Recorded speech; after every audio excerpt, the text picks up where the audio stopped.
It's coffee time! I hope you are ready for some cat stories, because I have plenty of them. That's probably all that I'm going to talk about today, so I hope you're ready for some cat talk. Mostly, but not entirely, because I uploaded a video where we gave Watson a bath, which went pretty smoothly. As far as cat baths go, went pretty smoothly, I think, because pretty much everybody else that I know that has tried to bathe a cat before has had a lot of problems with it. Has wound up with just scratches everywhere, just really sad, and their cat won't talk to them for days.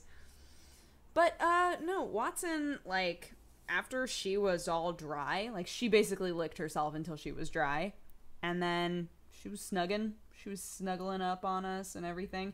I didn't want to blow dry her. Sam suggested that, and I was like, no, that's so mean. Why would I blow dry her? But apparently that's, like, normally the part that makes cats go, oh yeah, like, get super into it. Who knew? I thought for sure that that would be, like, too intense. Like, the sound, at the very least, would just freak them out too much, but apparently cats love blow dryers. Who knew? So I guess next time I'll try that. But also, I would like to say a huge thank you to all of you who wrote comments saying, you realize that cats clean themselves and there's no possible way that your cat could smell, so why are you bathing her? You're stripping her of her natural oils? To which I would like to respond with, my cat has smelled like poop for weeks.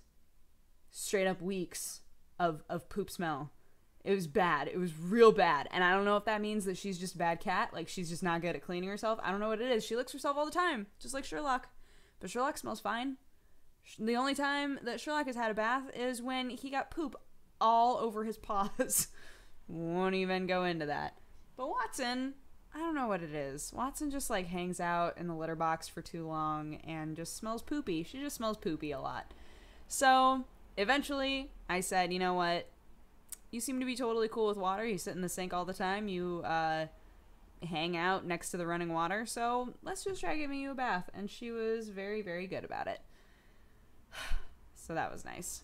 I do want to actually make Catter Day a thing, though. I was like, what other things could we do with the cats?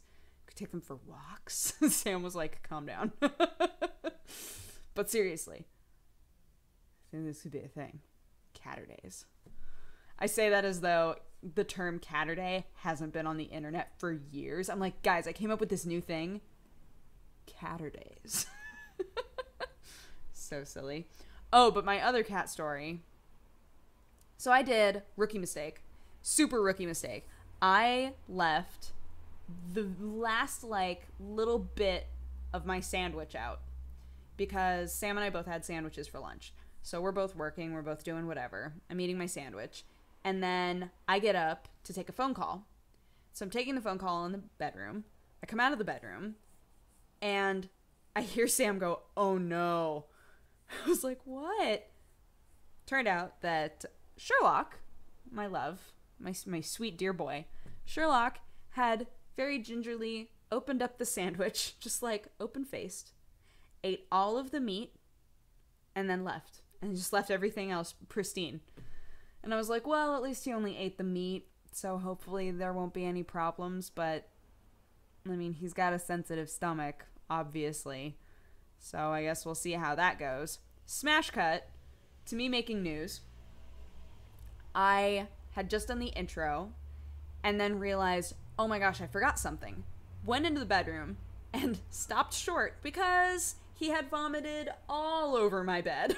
I was like, what is this? He was just like laying there like, do you like what I did for you? I was like, Sherlock. So the saddest part about this is that the duvet cover that I've used for a long time now is very warm. It's very, very warm. So I finally broke down and bought a really thin, cheap one that was real nice. It's real nice because it's a lot airier.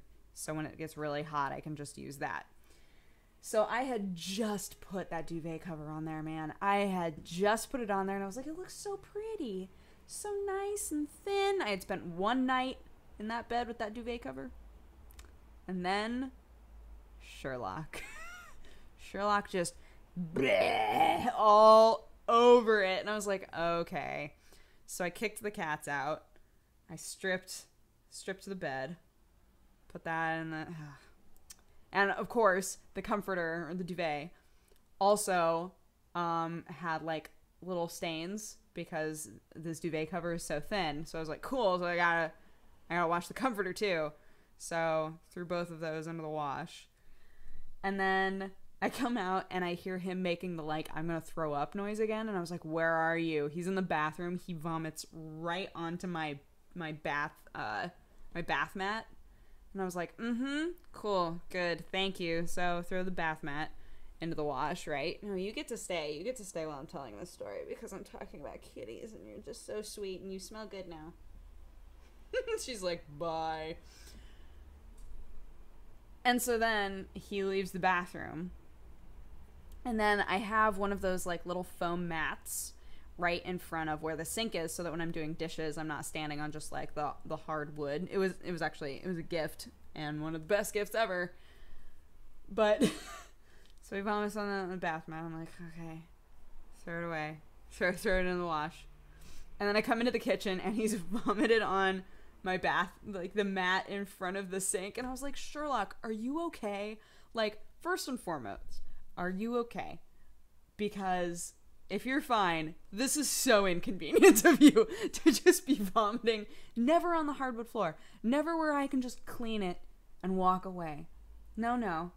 It's always on fabric or something slightly absorbent. I'm just like, this is so gross. Just so gross. And that was the end. That was the end of it. And then he was totally fine. And within an hour, he was like, I'm hungry. Meow. Such a brat. Such a butt. Hey. What are you doing? Everybody watched you look like a rat today, Watson. Didn't she look like a straight up big rat? Look, I'll link you guys in the description to that video. Because who knows, maybe some of you will watch this video way after the fact and you'll be like, oh, I want to watch that video of that cat getting all messed up. Don't worry, guys. I'll link you in the description. Because that's how we roll here. But man, my day was just filled with cats. Just so many cats. And I was frustrated out of my mind trying to get the lav microphone to work. Oh my god. Because the one that I have, I'm having all sorts of problems with. But I went to the people at Polaris and I was like, can I check out a lav microphone for the weekend? And they were like, yeah, of course. So I checked out one of their microphones. So I gotta remember to bring that back on Monday. We all know how good my memory is. So I was like, all right, I use this exact lav mic all the time. All the time. So this should be real easy, right? So I like set it all up. I attach everything. I know how everything gets attached. I know where everything goes. Feeling real good. And then I do a test recording. And I am peaking out of control. Like, peaking so hard. And I was like, what's happening? I looked up the sensitivity settings for like a normal person. Set it to those settings. And I'm peaking real bad. I set it to the lowest sensitivity for a normal person. Still peaking so badly. And I was like, what is wrong? Is the lav like busted? And then I remembered how many conversations I've had with sound engineers who have been like, you have a very dynamic voice.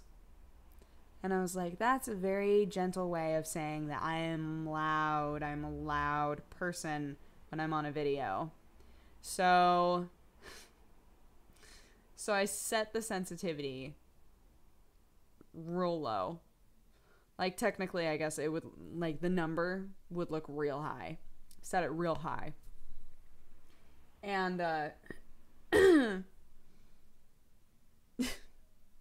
even then, like, when I went up, like, so, I was like, I'm just gonna pump it and just see what happens. And even then, I still was a little bit loud. It was crazy. I was like, is this how my life has always been and I've just never known until I had to actually operate the lav mic? Like, is this just my life? It's so funny. Who knew? Everybody knew. Everybody knew but me. So, actually yesterday on Friendzone, I was like attaching, like clipping my mic to my Fox Kigurumi, and I clipped it like right here, and the guy was like, maybe clip clip it a little lower. Just like a little lower. And I was like, okay. So I clipped it lower. I'm realizing why now. Loud. I'm a loud person. Which is funny because my hometown, a lot of the people that I went to high school with are still in that area. They work, in the surrounding area, or they're still in my hometown. And a lot of times when my family members or people that I'm still close with talk to people that I went to high school with, they will always say that I was very quiet. If they're asked how they remember me, they remember me as being a very quiet person. Isn't that weird? I think that's super weird. And that really surprised me when that started getting relayed to me. Like, oh yeah, I talked with so-and-so. I saw her at the grocery store. She said that you were really quiet in high school. I was like, what? No, I wasn't. But maybe I was. I don't know. It's really strange. It's really strange to look back, and I keep thinking to myself, man, if me now was in high school, I wonder what that would be like. Would I be like one of those super weird kids? I was already one of those super weird kids. Don't let me fool you. I was super weird. No shame, man. I had fun in high school. Huh. Yeah, we touched noses.